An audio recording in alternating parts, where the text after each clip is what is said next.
using the city is NYU's strength. I do the course because I just love seeing the city historically. I had to learn New York to teach this course, so it taught me how to do it, and then I got absorbed in it. I was really a lecturer on British architecture, so I got absorbed in it. I've worked most of my scholarship is in New York City, so it turned me into a New Yorkophile.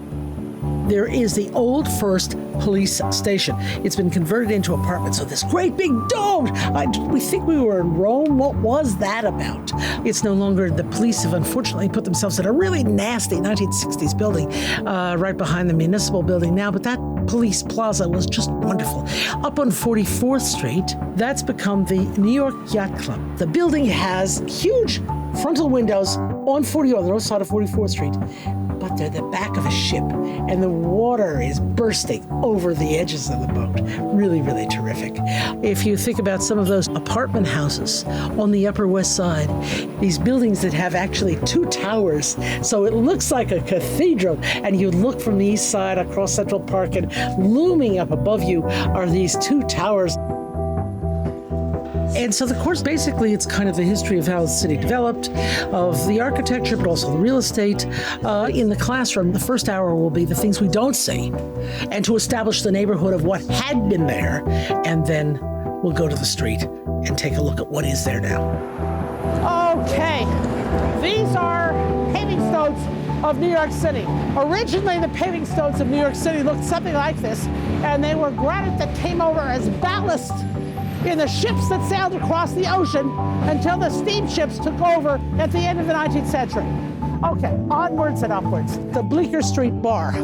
This is a very rare survival of when this was domestic New York. So that's a row house of the 1820s. How do you know that's a row house? It's 3 windows wide, it's red brick, it's 3 stories.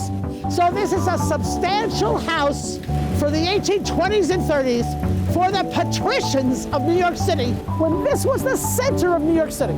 Okay, we can cross.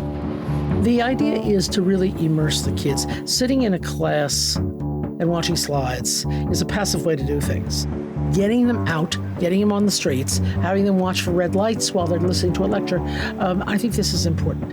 This is a building built in what I call a backwater of New York City. Take a look at the rows of beautiful images of all these undersea and weeds and reefs, and up at the very top, the angels at the very top of the building. And this building is meant to be nice, but it's not in the middle of where normal people go in New York City. It's in the backwater, it's in the textile area. So it's a beautiful textile building, but it's not an expensive building. This area has so changed, and why has it changed? Because of you guys. It's because of the students, really.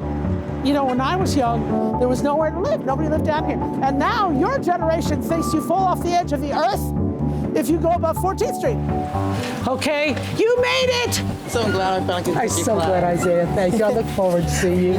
Thank you. The students are the new energy who are going to change New York again and keep it evolving as a fascinating city.